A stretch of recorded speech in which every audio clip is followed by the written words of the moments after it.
Vou contar para vocês, então, o que a gente escutou hoje de palestra no CONUPS. Hoje foi o dia 2, né? Ontem foi um mini curso. Hoje a gente começou o dia com uma palestra sobre paz e uma cultura científica. E foi muito legal, de um engenheiro e que um cara que também estuda teologia, faz parte do Cristãos na Ciência, que é uma associação de pessoas que estão querendo desenvolver a ciência. E o core da palestra foi que existe um sofrimento espiritual crescente, principalmente nos jovens, que 3 a cada 5 jovens abandonam a igreja aos 15 anos de idade. Por quê?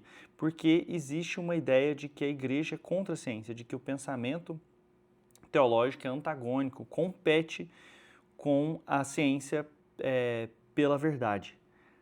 E aí ele vem defender que isso causa uma sensação de exaustão, que é uma ansiedade espiritual.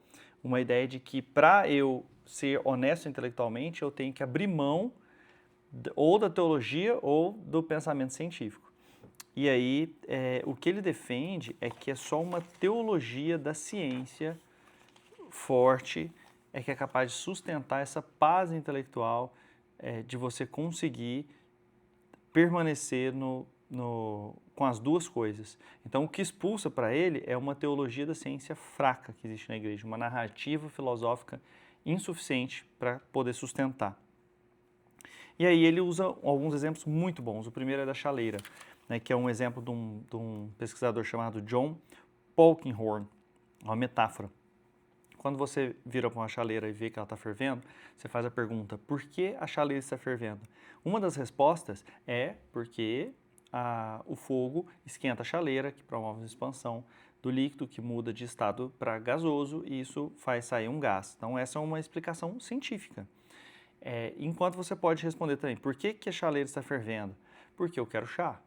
Então, essa é uma explicação que vem sobre intenção e propósito, que a ciência não é capaz de te dizer.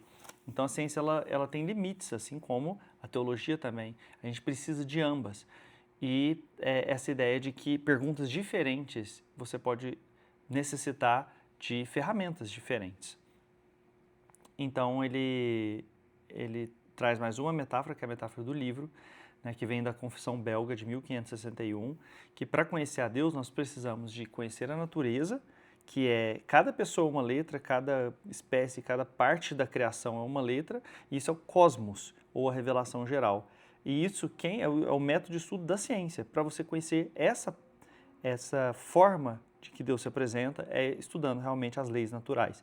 E outra seria a palavra, a Bíblia, que é uma revelação especial, e aí através da teologia. Às vezes isso vai discordar, mas essa discordância é no nível do leitor e não do autor. Então, nós não podemos ignorar nenhum dos livros. Então foi muito legal. A pessoa falou super bem sobre que uma teologia da ciência é você ter um cuidado espiritual com as pessoas. Agora, ele não conseguiu explicar exatamente o que é teologia da ciência. E essa parte, diz ele que é uma outra parte de estudo, é uma parte que eu vou ter que procurar também. A segunda aula que a gente viu foi sobre saúde mental positiva e espiritualidade. Foi uma aula cheia de citações, era de um psiquiatra que também fez depois história antiga, se especializou nisso, fez mestrado em história antiga.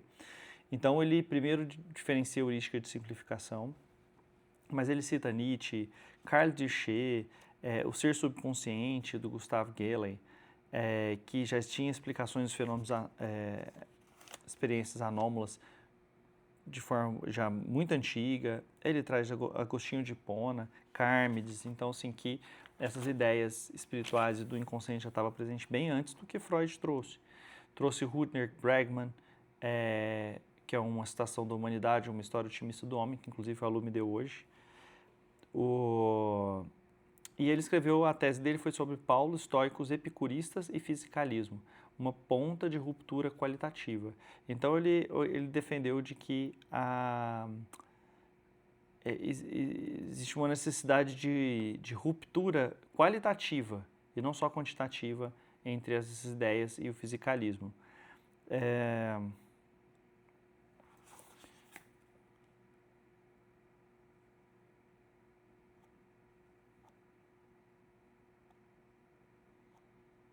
Sinceramente, acho que eu não consigo entender muito bem qual foi, no final das contas, a grande mensagem dele. Ele falou do Adler, por exemplo, da evolução através de Viktor Frankl, com a mudança qualitativa, da superação do complexo de inferioridade pelo